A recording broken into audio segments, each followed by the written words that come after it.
here's reality. None of my private lenders ever want their money back.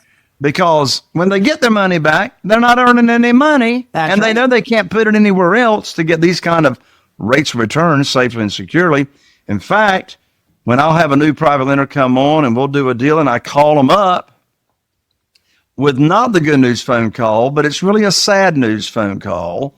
And I call them up and I say, well, we're cashing out this house at 123 Main Street, and you're going to be receiving a payoff check for $150,000 for principal from a real estate attorney that's representing the buyer. And we're going to send you the interim interest that you haven't earned. And so I just don't want you to be surprised when you have a $150,000 check show up in your post office box. And then, inevitably, quote unquote, Jay, can't you just keep the money? And the answer is no. I cannot keep the money unless it is secured by real estate. If you're a real estate investor and are wondering how to raise and leverage private money to make more profit on every deal, then you're in the right place. On Raising Private Money, we'll speak with new and seasoned investors to dissect their deals and extract the best tips and strategies to help you get the money, because the money comes first. Now here's your host, Jay Conner.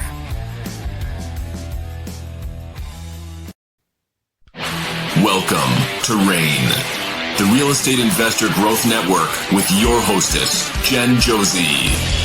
Join like-minded real estate investors and accelerate your business towards greatness. You will hear step-by-step strategies for success, interviews with real estate rock stars, and we will dig deep into past projects where we bear it all, including the good, the bad, and some just plain ugly. So get excited. Here's the bestower of badassery herself, the real Jen Josie. Listener discretion is advised. Hi, and welcome back. I'm Jen Josie, creator of RAIN, the Real Estate Investor Growth Network. Whoop, whoop. On today's episode, we have a guest that will be sharing their badassery. We have with us Jay Conner, a seasoned real estate investor who's been transforming the industry since 2003. Early in his career, Jay relied heavily on traditional bank financing, complete with hefty down payments, origination fees, and personal guarantees. But when the 2008 market crash hit, his banker cut him off, forcing him to rethink everything he knew about financing deals. That's when Jay discovered the power of private money. Fast forward to today, Jay has perfected a repeatable system for raising millions in private funds, enabling him to achieve consistent 7-figure profits and work less than 10 hours a week. It's my pleasure to have him on the show, so welcome, Jay Conner. Jen, thank you so much for inviting me to come along, talk about my favorite subject that I'm so passionate about, that being private money. And why am I so passionate about it? I'll tell you why.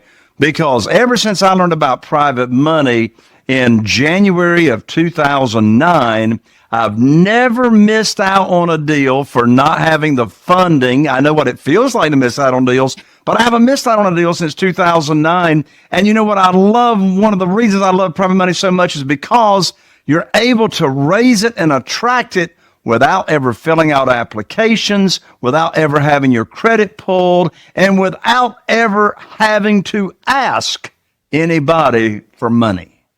Wow. Well, I cannot wait for this interview because private money, I actually just lent out money like 2 or 3 days ago. It's been a hot minute since I've been a private money lender. So I need a good refresher. It's someone who I completely trust, but I'm so excited for this one. So how did you get involved in real estate way back in 2003? Okay, well, I was raised in the mobile home business, and you being a North Carolinian, I bet you still see a few mobile homes on the countryside. Now, we were real fancy. We called them manufactured houses, but they were mobile homes. They started out as being called wobbly boxes and trailers way back in the day. And you know what's interesting, Jen? My dad, Wallace Conner, he's now 91 and a half years old, and he makes sure you know about the half. He's 91 and a half years old. He is building right now a 350 home development. He's halfway built out. And I told Dad, I said, don't you dare kick the bucket on me and leave all that mess behind. You got to clean this up before you go see Jesus. But anyway, my dad, Wallace Connor, he was the Connor Homes, Connor Corporation, Connor Mobile Homes, was the largest retailer of mobile homes in the nation. Wow. In the heyday. So I was raised with my dad in a family that we went about serving, helping people own affordable housing. Now, unfortunately, the demand is still there, but the financing is gone. Yeah. So in 2002 is when the entire industry fell out of favor with Wall Street. No more financing for the consumer to buy mobile homes, and people back then weren't walking around with $25,000 or $30,000 to buy a single wide. So we woke up one day, Jen, with $22 million of wholesale inventory and no way to sell it. So we almost had to file bankruptcy, but we didn't. We were able to work out deals with our vendors. And so it's a whole lot more fun starting a business than it is shutting down a business, I assure you. It took us a year and a half to liquidate all that out. So that was 2003. I knew if I ever got out of mobile homes, I wanted to get into single family houses. And that's because 10 years earlier in 1993, dear friends of mine and my wife, Carol Joy, Craig and Kim, they lived in New Bern, North Carolina in 1993. They still live there now. And they wanted to build their house, but they did not have any seed money, didn't have any down payment money. Well, Kim's daddy lived down in Florida at the time, and he was a full-time real estate investor. And he says, I'll tell you what, Craig and Kim, I'll come to New Bern and we'll find a fixer-upper. He said, I'll buy it. You all do the sweat equity and fix it up. We'll flip it and sell it. You keep the profit to build your house to get it started. Well, they did that, and they pocketed over $30,000 in less than 90 days. Wow. And I went, wait a minute, there's something wrong with this picture. I'm busting my butt trying to make $3,000 on a single-wide mobile home, and they made $30,000 in less than 90 days. I said, if I ever get out of the mobile home business, I know what I'm doing. 10 years later, the opportunity came along, and I said, okay, I am getting in single-family houses. So that's how we started. Of course, back then, I really didn't know what I was doing. If you're listening to this show, for goodness sakes, don't make the stupid, idiotic mistake I did when I started out. I relied on my experience to be my own coach. Well, that was stupid. I didn't know what I didn't know. Single family houses are not mobile homes on a retail sales center. So my first 6 years, I tried to navigate this industry on my own, and it was okay, but my lands, Jen, I lost hundreds of thousands of dollars and not knowing what I was doing. And so my point is, if I'd had a mentor or a coach like Jen when I started, boy, wouldn't things have been different. But anyway, that's why I was involved and why I was interested to get in single family houses. And that's why I started this all the way back in 2003.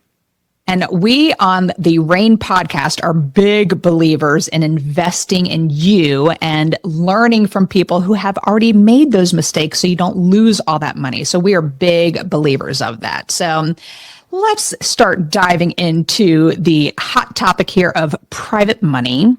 And I just want to know, how does it compare? We're touching on this, but how does it compare to traditional financing? Ooh, doggies. Well, there's a lot of differences. By the way, if you don't know who said, woo, doggies, that was Jed Clampett on the Beverly Hillbillies. Anyway, so the difference is a big difference. I mean, there's 20 reasons why I love private money. I'm not going to cover all 20, but here's the big ones. First, let's differentiate what we're talking about. There's banks and mortgage companies, there's hard money lenders, and there's private lenders. So let's just think. So when I talk private money, I'm not talking hard money. So let's distinguish it real quick. You go to the local bank, you go to a mortgage company, the traditional way to borrow money, which I did the first 6 years, is I get on my hands and knees and I say, please fund my deal. And they make me pull my skirt up and show all my personal assets. And they pull my credit score and look at my financial statement and all that mess and do appraisals and all that.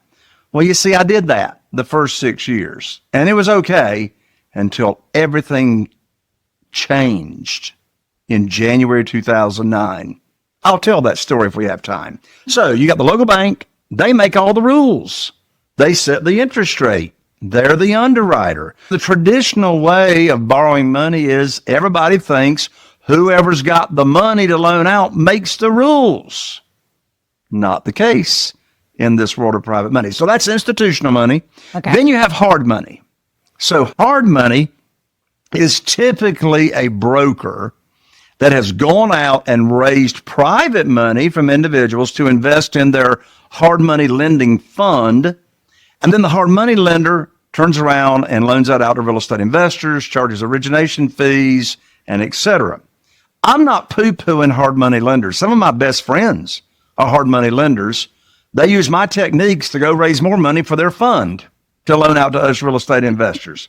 So with a hard money lender, as in contrast to the local bank or a mortgage lender, you're going to be able to close quicker, typically, with a hard money lender. They're still going to pull you credit, but you're still going to have to bring sizable down payments to the closing table. And their interest rates are pretty high. Right now, you're going to pay 12 to 14%, depending on who the hard money lender is. And they make the rules. They set the interest rate, right?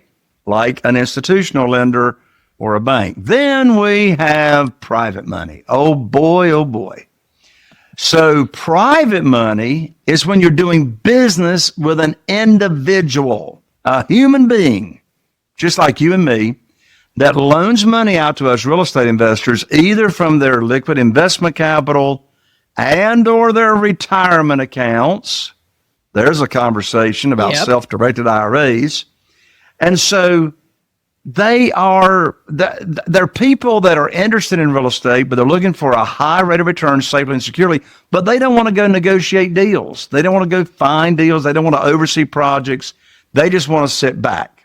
Well, one reason I love private lenders is because I've been paying all my private lenders. I got 47 private lenders right now, loaning money on our deals, investing in our deals. I've been paying them, Jen, the same thing since February 2009, 8%, no points, 8%. Wow. No points.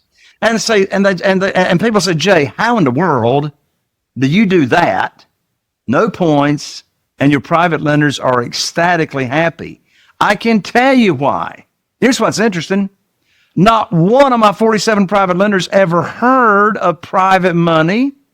They never heard of self-directed IRAs until I did what?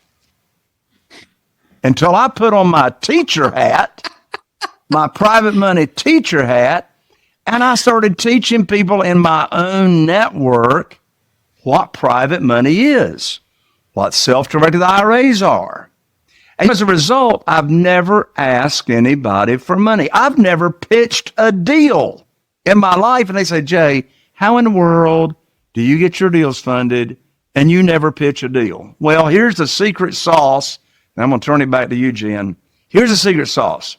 You see, the worst time to be raising private money is when you need it for a deal. That's for goodness sakes. Here's a writer downer. Desperation has a smell to it. Desperation's got a smell to it, right? So how do we fix that? How do we fix that? Oh boy, Jen's writing that one down right there. How do we fix that? Here's the answer. Here's the magic. We separate the conversations. Listen, this is critical. Critical. We separate the conversations between teaching people in your own market. I mean, people in your cell phone, you go to church with them, you play golf with them, you see them regularly, wherever you see people regularly, you know, that trust and credibility and likability meter is already high. You got the relationship with these people. So we teach them about this world of private money, either one-on-one, or you can do a private lender luncheon. I mean, it takes the same amount of time to teach the program to 20 people as it does one. I've raised $969,000 in new private money, just one luncheon by teaching, but by having no deal attached to it. And you see, none of my private lenders ever heard of this word until I taught them and about self-directed IRAs and how they can use their retirement funds to earn either tax-free or tax-deferred unlimited money per year. So you teach. Now, I don't have to ask them if they're interested. They're going to run me down because look, right now, I just checked this out, Jen. Last week, the national average in a savings account in the local bank is less than 0.25%. Yep. Now, you can put your money in a CD and you can get 3%. A year ago, you could have gotten 5%, and it's coming down pretty quickly. But you come along and get 8%, well, that's a whole lot more money. Anyway, so I teach them the program, and they tell me how much they got to work with, how much they want to start with. If they have retirement funds and they're not happy with those, I'll introduce them to the rep that I recommend at a self-directed IRA company. They'll move their money over with no tax consequences, and they're ready to go. Now, I'm going to share right now the exact script as to how I get my deals funded by my private lenders, and I never ask for money. So, Jen, I know you'll play along with me. Let's hypothetically suppose that you're one of my new private lenders. And let's hypothetically suppose we've known each other for a while. We go to church together or whatever. And so I taught you about this opportunity in this world of private money. Now, let's also suppose that you said, well, I'm interested in that, in the self-directed IRA thing. Let's suppose you had $150,000 with a previous employer in a 401k, and you're not happy with what it's doing. You're sick and tired of the volatility of the stock market and all that. So I introduced you to my self-directed IRA representative that I recommend. And you liked them, and so you moved a couple of weeks ago that $150,000 to the self-directed IRA company. And now you're ready to earn money on that retirement funds. So you've told me, Jay, I'm ready. Let's go. I said, okay. So let's say I call you up in about a week. I'm now going to give the script to what I call the good news phone call. The good news phone call. So I dial you up and you answer the phone and we have a little chit chat. Here's the script. I say, Jen, I've got great news for you. I can now put your money to work. You see, I've got a house in Newport under contract with an after repaired value of $200,000. Now, the funding required for the deal matches up to what you've got in your IRA, $150,000. And so the closing is going to be next Friday. I'll need for you to wire your funds from your self-directed IRA account to my real estate attorney's trust account by next Thursday. And I'm going to have my real estate attorney email you the wiring instructions. That's the end of the conversation. Now let's unpack. Let's unpack why Jen is ecstatic that I gave her the good news phone call. Number one, she moved her money over to the self-directed IRA company at my recommendation. She loves the program, so she's moved her money over, and she trusted me. I introduced her to the self-directed IRA company, so she's moved her money over. She's not earning any money until I put her money to work. Yep. Jen, so I am ethically bound to invest Jen's money because she moved it over there to the self-directed IRA company. Secondly, Jen knows I'm not going to bring a deal for her to fund unless it matches the criteria of the program that I already taught her. For example, I told her the after repaired value is $200,000. I told her the funding required is $150,000. That matches the program. I'm not going to have her invest more than 75% of the after repaired value. I didn't say 75% of the purchase price. I bought it for $100,000. That's why I'm bringing home a check for $50,000 and taking none of my own money to the closing table. My real estate attorney's check that I pick up after closing is called excess cash to close. And I love me some excess cash.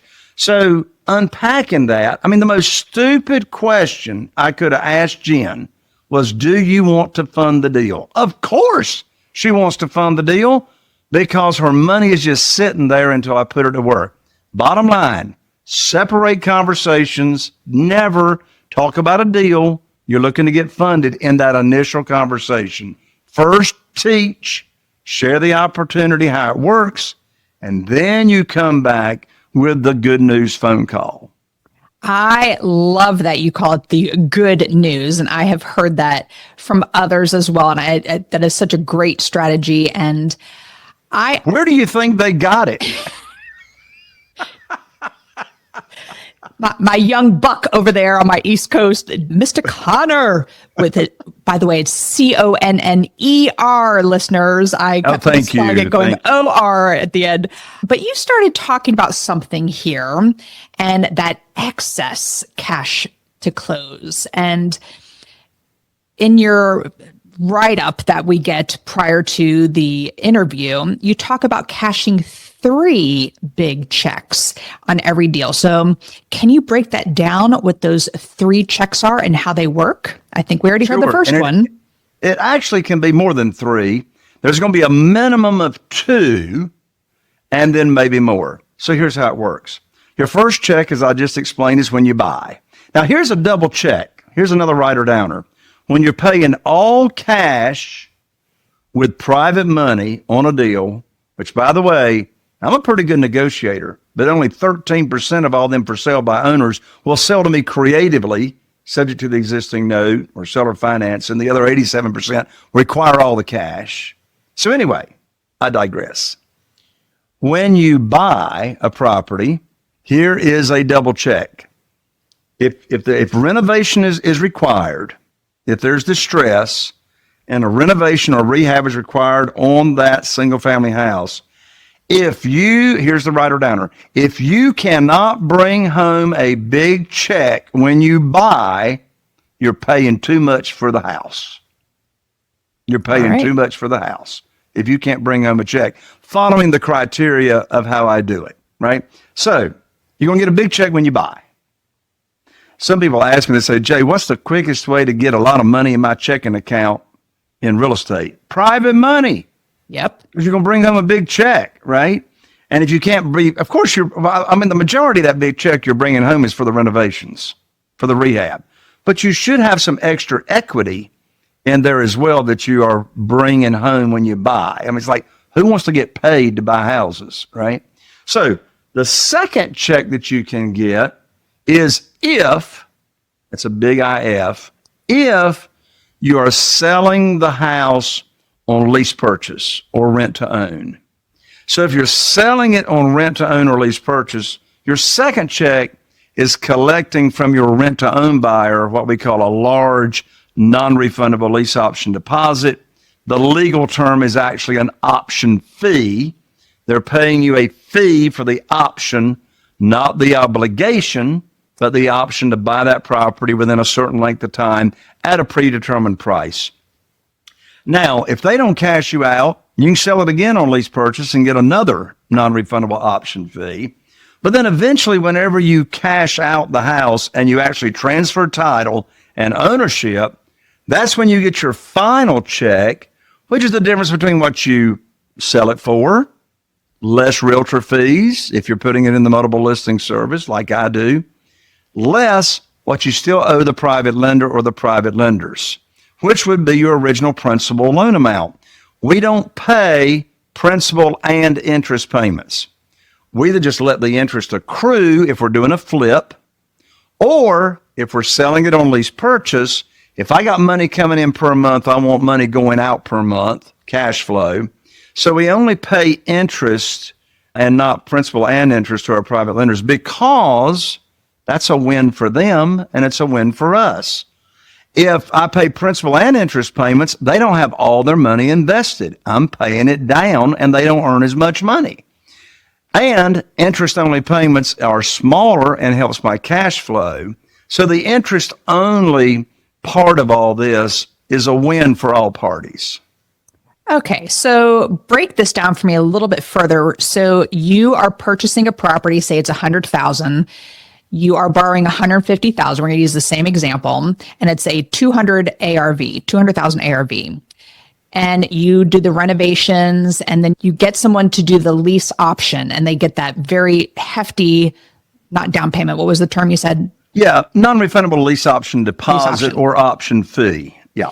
And so what is the time frame of them actually purchasing the house from you? The people who have just moved in and given you that non-refundable deposit? Sure. So I give them 12 months, and I'm a little different, Jen. You got a lot of real estate investors out there, no disrespect, but you got a lot of real estate investors out there. I mean, you're in the world, you know a lot of them, that leave it to the lease purchase buyer or the rent-to-own buyer to their own devices to get their credit cleaned up and cash out.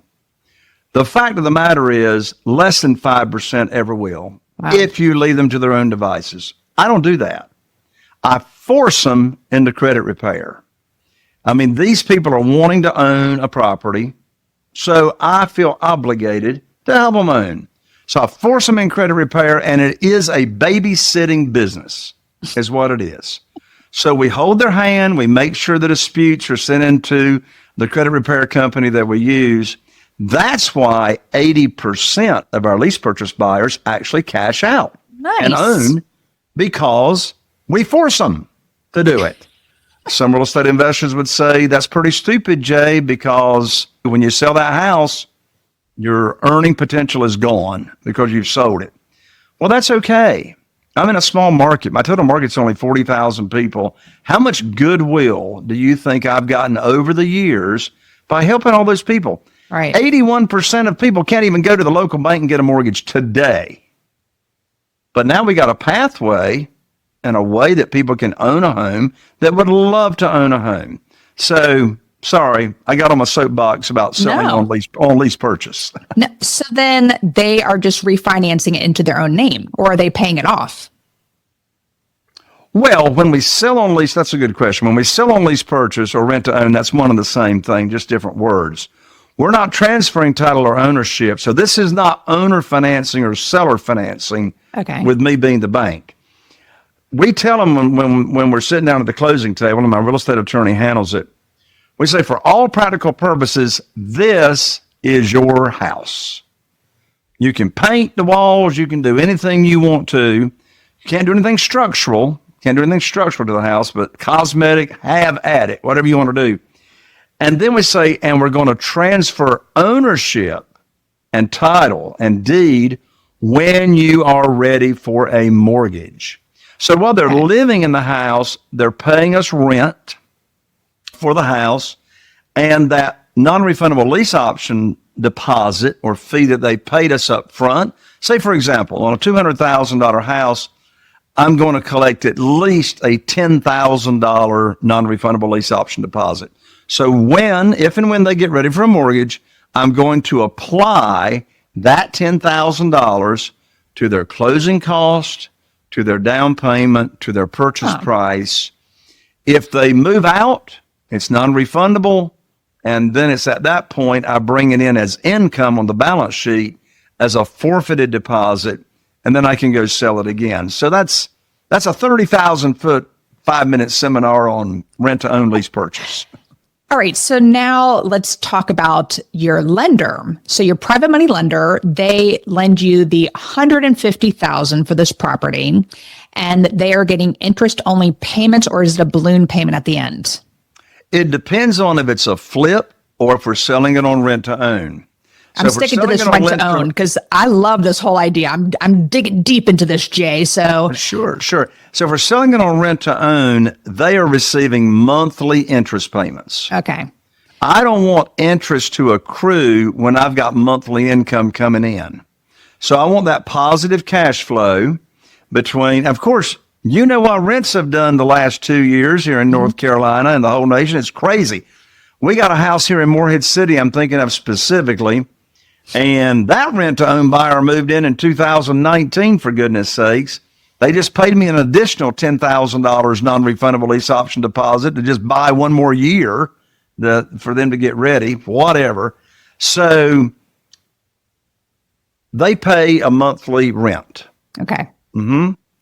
By the way, another little seminar here. I don't set the rent. The market does. Isn't that unconventional? So I put a house out there on the market and we say, what's the most you can pay per month? Well, what's the rent? The rent is what somebody can pay the most per month, because whoever can pay the most per month and give me the most down is going to be the winner of this home. Anyway, I digress again. So they're paying me a monthly rent. And here in North Carolina, you got to have separate documentation. The option agreement has got to be mutually exclusive from the rental agreement. So we have the North Carolina Residential Rental Agreement that's published by the Realtor Association. It's pretty good. I just use it. And then we have the option agreement, to where after 30 days, here's why I love selling on lease purchase, all the repairs are on the tenant buyer. All the repairs after 30 days. Now, the first 30 days, they tell me how did we get off on this, Jen? This ain't got nothing to do hardly with private money. But anyway, the first 30 days. I'm getting back to the private money lender. I'm getting back to it. You're getting back. But anyway, you see, you took me down this trail and got me all excited. But anyway, so they're making me a monthly payment. And of course, I'm paying a lesser payment per month to my private lender. I've got positive cash flow. And so that's the way that works. And of course, the private lender does not get paid off until we're selling the house and cashing out. That's where I was leading. So if I was your private money lender, which you educated me, you put on your prop. I love people who bring props to podcasts here. You had your teacher hat on. You taught me to transfer my money from a 403B, by the way, because I'm a former school teacher, into a self-directed IRA. And you gave me that great news phone call and you said, I have this deal for you. So I lend you the $150,000. What is the length that from me transferring that money to you from that self-directed IRA for me to get my principal back? What is the typical time frame in this situation, the specific situation we are discussing here? So if you took that 403B money from being a former teacher and you moved it over to a self-directed IRA company, and now you're investing that money with me, loaning me that money, then I'm going to set that note up on 5 years. Why 5 years? Typically, I'm not going to use it for 5 years. But why 5 years? Because all the returns all the interest that your self-directed IRA account is earning, it's going to your account. It's not going to you. Yep. It's not going to, it's going to that account.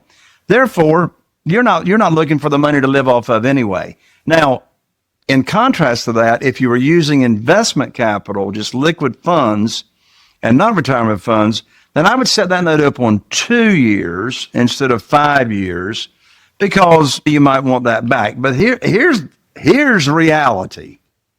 None of my private lenders ever want their money back, because when they get their money back, they're not earning any money. That's right. They know they can't put it anywhere else to get these kind of rates of return safely and securely. In fact, when I'll have a new private lender come on and we'll do a deal and I call them up with not the good news phone call, but it's really a sad news phone call. And I call them up and I say, well, we're cashing out this house at 123 Main Street, and you're going to be receiving a payoff check for $150,000 for principal from a real estate attorney that's representing the buyer. And we're going to send you the interim interest that you haven't earned. And so I just don't want you to be surprised when you have a $150,000 check show up in your post office box. And then, inevitably, quote unquote, Jay, can't you just keep the money? And the answer is no, I cannot keep the money unless it is secured by real estate. So you see, I don't borrow any unsecured money. I can legally, but we back all those promissory notes and collateralize those notes with the real estate by using a deed of trust here in North Carolina. Most states call it a mortgage. And we back that note by the deed of trust to protect the private lender. A lot of times new investors will say, well, Jay, who is going to loan me money and I've never done a deal in my life? Here's the answer to that question. If you don't pay your private lender, the property does. What's that mean?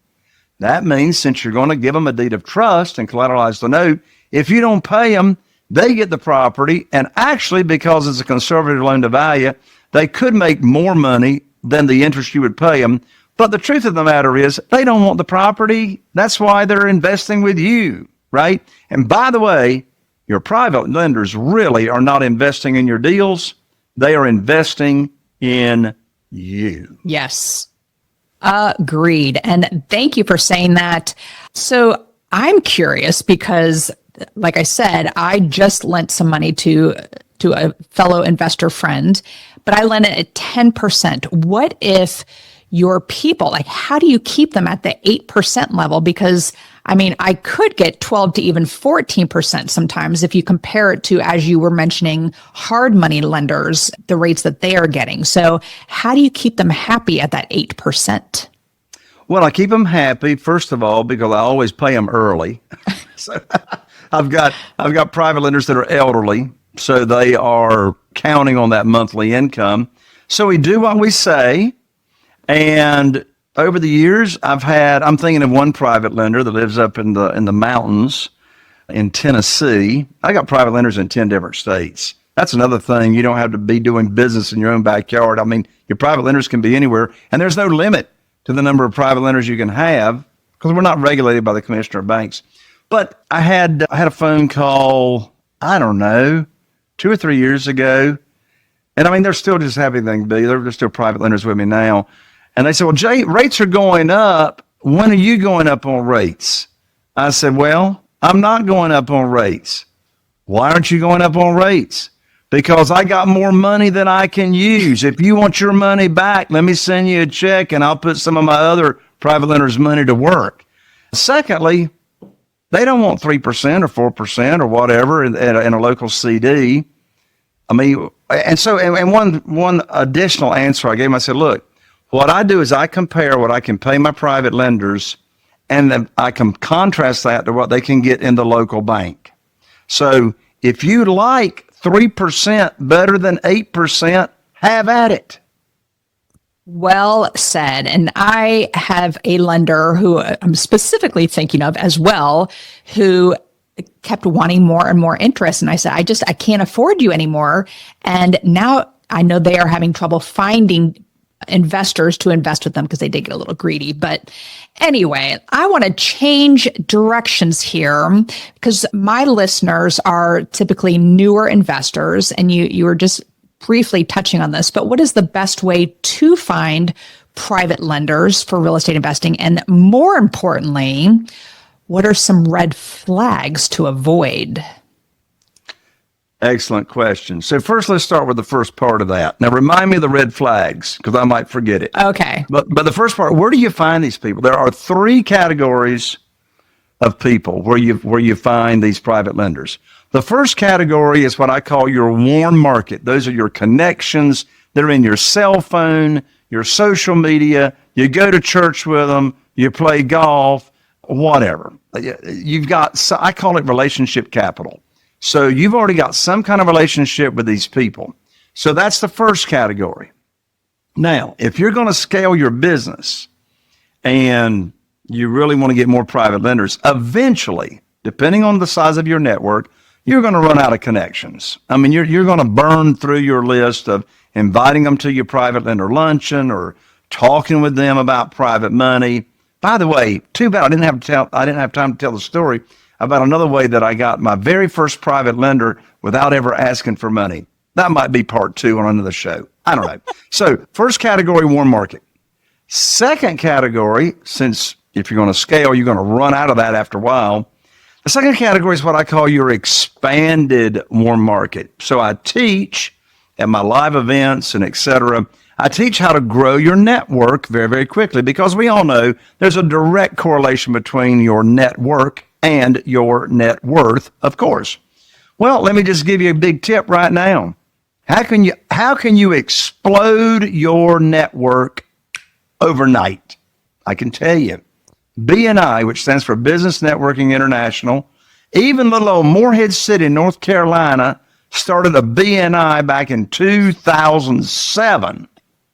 And the way BNI works is they truly only allow one realtor, one real estate investor, one attorney, one electrician, one HVAC, one general contractor, and one essential oil sales lady, if you know what I'm getting at. So, BNI, the way it works is your fellow members of the local chapter, they are endorsing you, and they're bringing people to you that you want to get in front of. So, you take on the real estate investor chair. I promise you, you will be the only real estate investor that's ever asked, probably, to join BNI. And so anyway, you take on the BNI, or the real estate investor chair, and you just tell your fellow members, you have 60 or 90 seconds every week to remind them that, hey, you pay high rates of return safely and securely, and you want to get in front of people who are looking for higher rates, or you want to get in front of people that are retiring or have retirement accounts, and they refer these people to you. I've gotten millions of dollars in private money just from being active in BNI. The third category of where you find private lenders are existing private lenders. Well, not everybody knows a Jen Josie. So how do you find an existing private lender? Well, here's one of the easiest ways to find them. And that is go to networking events, either virtually or in person, of self-directed IRA companies. Here's what's interesting. Over 70% of account holders in self-directed IRA companies want to be a private lender. They want to loan you money because they don't want to negotiate deals and oversee deals. They just want to get high rates of return safely and securely, totally passively. So, self-directed IRA companies, networking events, 70% of them people are looking for you. However, let's be totally transparent. When you do that, you're not putting on your teacher hat. Because them people already know what private money is. They're like Jen Josie. They know what private money is. So now they're going to have a negotiation conversation. Yep. I don't want to have a negotiation conversation, right? I make the rules. Traditionally, whoever's got the money makes the rules. They underwrite the deals. But in this world of being a teacher and sharing this opportunity with people that's never heard about it, you are your own underwriter. And you love make that. rules. And I love that you brought up BNI because after I was a teacher, for a hot second, I was in the insurance industry, health insurance industry, and I joined a BNI for that. And I didn't even think of going back as a real estate investor. So that is a great nugget, Jay. Thank you for that one. Some early Monday mornings and Thursday mornings. And I guarantee you'll learn more about private money and we'll have a party. So do you do video for your podcasts? Yes, we're YouTube, Facebook live stream, LinkedIn live stream on my LinkedIn. That's another way to connect with me, Jay Connor, on LinkedIn as well. So, it's hard to hide. But you didn't do video in the beginning. I'm asking this because I was like legit podcast. I'm in my 5th season, so it's rare to hear anyone go beyond 5. And for you to do it twice a week, I mean, that's a lot of talking. So I'm very, very impressed, Jay. Yeah. But I stuck strong. I didn't want to do the video for the longest time, and now I'm finally releasing everything on YouTube as well. But did you do video from the beginning? Yes, we did video from the beginning. Yeah, we did video from the beginning. And so what we do is we go live on YouTube and Facebook live stream and LinkedIn every Tuesday afternoon, 2 shows back to back from 2 p.m. to 4 p.m. on Tuesday afternoons. And that's live. I mean, that's raw and live. And then my producer, we edit that and then we release it. We're typically about a month out and we release it on all the podcast platforms, audio only. Wonderful. And when is your conference that you are hosting? Well, we do it February, June, and October. Okay. So the next one that's coming up is the last week of June 25th, 26th, and 27th. And again, just get the book. Let me send this book to you, and you'll get all the information about the live event, the Private Money Conference. I don't know another event like it. I mean, I have private lenders come to the event for you to network with. And we go in the field on a real bus renovation tour, looking at real houses that I'm doing and my team is doing. I teach how to run this business in less than 10 hours a week, how never to get stuck selling a house, how to sell any house in 3 days or less. And I have self-directed IRA company come, and you meet my interior designer that's been with us for 20 years. You meet my general contractors. You meet my realtor. Oh, one session I do is with my real estate attorney, how I get all my title searches done in less than 24 hours for free. So we have a lot of fun. And we have an amazing VIP reception on Thursday evening down at the private beach club, the Dunes Club at Atlantic Beach. That's on Thursday evening. So yeah, that's the live event. Well, very cool, Jay. I could talk to you all day, but we are going to move into the second part of the podcast here, which is what makes Jay Conner, ER, a badass. And I use the acronym BADASS, and the first letter is B for book. What's a book that's made a huge difference in your life? Oh, my word. So it's the people you meet and the books you read that will take you and continue to grow you personally. And so there's so many books I could share. So I'll share the book that changed my life when I was 24 years old. I was in a very, very bad place, very, very dark, bad place when I was 24 years old. And I woke up one day and I said, there's got to be a better way. And so I went to the personal development section in the bookstore and I bought Og Mandino's book titled University of Success. Oh. University of Success. It's still in print. It changed my life. Nice. I'm going to have to look that one up. All right. The first A in badass is for advice. You have given us an incredible amount of amazing advice, but I'm curious, what's the best piece of advice you've ever received? Oh, my word. Well, I've received a lot of good advice. Boy, just one. Okay, I'll choose one. This advice was given to me years ago by the legendary godfather of real estate. His name is Ron LeGrand from Jacksonville, Florida. And I'll never forget the day he said, Jay, what other people think about you is none of your business. I love that. And great guy. All right. The D in badass is for drive. What drives you to be successful? A fear of failure. That is a good one. So what drives me to be successful, really, that's what it started out as, right? It started out as fear of failure. That's what drove me years ago. But really what drives me now is impact. Impact is what drives me. Well, Jay, I could talk to you all day, and I'm going to have to drive out to Morehead City. By the way, is it Sanitary Fish Market? Is that still? Yeah, the Sanitary Fish Market and Restaurant, Morehead City waterfront. It's been there over 80 years. And everything's fried there because I was like, oh, I can't eat anything here. But anyway. No, you can get it steamed and now you can get it grilled. Yes. Well, I remember when I first started teaching in Raleigh a couple years ago, and all the kids were wearing the Sanitary Fish Market t-shirts. And I'm like, what is this place? And I just drove out there just to make sure I got the shirt so I could be cool with the kids. But anyway, the final S in Badass J is success. What does success mean to Jay Conner, ER? Yeah, thank you for the ER. So success to me is, are you living your life in alignment with your core values? Mm. So do you know what your core values are? That's the first step. That's an activity I do in my mastermind because many people, they're just flying by the seat of their pants. So determining your core values is huge. So I'm sorry, keep going. Yes. No, that's it. And so, there's this thing called cognizant dissonance. And what cognizant dissonance is it's when the devil and Jesus are fighting with you on either side of your shoulder. And are you living out part of your life that's not in alignment with your core values? And so that is success. A synonym for me for success is I'm just pure T happy no matter what's going on in my life.